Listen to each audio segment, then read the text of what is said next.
Hello दोस्तों, स्वागत है आपका मेरी YouTube channel let's study with Poonam में, जिसमें हम जीके और जीएस के अलग अलग टॉपिक को कवर करते हैं। आज हम पढ़ने वाले हैं राष्ट्रपति पद के बारे में, जिसमें हम राष्ट्रपति पद की योग्यताएं, उनके कार्यकाल आदि सब के बारे में पढ़ेंगे। तो चलिए शुरू करते हैं। जैसा कि हम जानते हैं, संसद के 3 भाग होते हैं, लोकसभा, राज्यसभा और राष्ट्रपति। हम सब जानते हैं कि राष्ट्रपति हमारे देश के प्रथम नागरिक हैं। राष्ट्रपति हमारे देश के संवैधानिक प्रमुख होते हैं।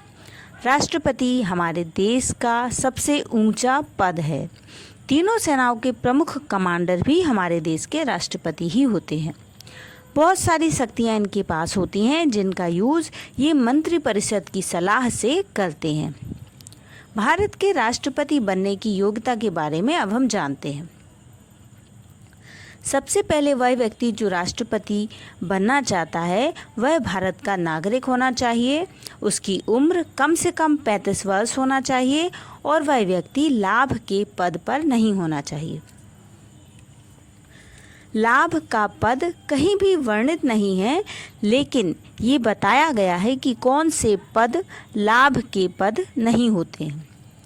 राष्ट्रपति का पद, उपराष्ट्रपति का पद, गवर्नर या राज्यपाल का पद किसी भी सरकार में मंत्री, चाहे वो राज्य स्तर के हों या केंद्रीय, वो लाभ के पद पर नहीं आते। यदि कोई व्यक्ति राष्ट्रपति रहते हुए दोबारा चुनाव लड़ना चाहता है तो उसे इस्तीफा देने की आवश्यकता नहीं है।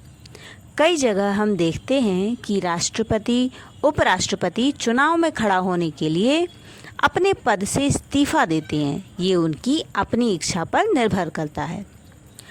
अब राष्ट्रपति के चुनाव के बारे में समझते हैं। राष्ट्रपति के चुनाव में आम जनता हिस्सा नहीं लेती। इसके लिए एक विशेष निर्वाचन मंडल का प्रावधान है। इनके इलेक्शन में सिर्फ कुछ गिने चुने लोग ही हिस्सा लेते हैं। ये लोकसभा, राज्यसभा, विधानसभा के केवल निर्वाचित सदस्य ही राष्ट्रपति के चुनाव में भाग लेते हैं। लोकसभा के 543 और राज्यसभा के 233 सदस्य होते हैं। निर्वाचन मंडल के कम से कम 50 लोग यदि किसी व्यक्ति का नाम प्रस्तावित करें और 50 लोग अनुमोदन करें तो वह व्यक्ति राष्ट्रपति के इलेक्शन में खड़ा हो सकता है। राष्ट्रपति के उम्मीदवार को 15,000 जमानत राशि जमा करनी पड़ती है। अगर राष्ट्रपति के उम्मीदवार को वैध मतों का 1/6 भाग भी नहीं मिलता तो उसकी जमानत राशि जब्त हो जाती है और यह जमानत राशि आरबीआई में चली जाती है। राष्ट्रपति का कार्यकाल 5 वर्ष का होता है। कोई भी व्यक्ति कितनी भी बार राष्ट्रपति पद के इलेक्शन में खड़ा हो सकता है। अभी तक केवल एक व्यक्ति डॉक्टर राजेंद्र प्रसाद 2 बार राष्ट्रपति बने हैं। 1952 से 1962 तक ये देश के राष्ट्रपति रहे हैं। राष्ट्रपति का कार्यकाल पूरा होने से पहले कोशिश की जाती है कि अगले राष्ट्रपति का चुनाव पूरा कर लिया जाए। अगर किसी भी स्थिति में राष्ट्रपति का चुनाव संपन्न न हो पाए तो वर्तमान राष्ट्रपति तब तक पद से नहीं हटाए जाएंगे जब तक कि नए राष्ट्रपति का चुनाव न हो जाए, अर्थात राष्ट्रपति का पद रिक्त नहीं रहता। 25 जुलाई को राष्ट्रपति शपथ लेते हैं। यह तिथि कहीं वर्णित नहीं है। इस तिथि को नीलम संजीवा रेड्डी ने राष्ट्रपति पद की शपथ ली थी।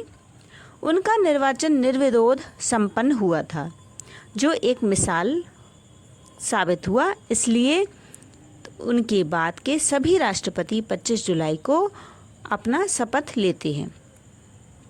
राष्ट्रपति को भारत के चीफ जस्टिस ऑफ इंडिया शपथ दिलाते हैं।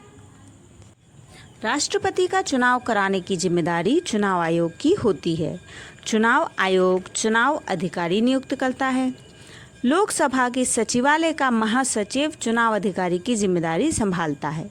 यदि राष्ट्रपति के चुनाव में कुछ गड़बड़ अनुभव हो तो 20 MP व MLA जो निर्वाचन मंडल के हों वो राष्ट्रपति चुनाव के 30 दिन के अंदर सुप्रीम कोर्ट में शिकायत की अर्जी डाल देते हैं और सुप्रीम कोर्ट 5 जजों की बेंच बनाता है और इस दौरान राष्ट्रपति अपने पद पर कार्यरत रहते हुए सभी जिम्मेदारियों को निभाते हैं।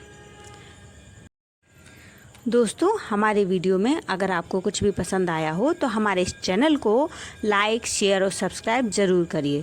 धन्यवाद दोस्तों, मिलते हैं आने वाले वीडियो में।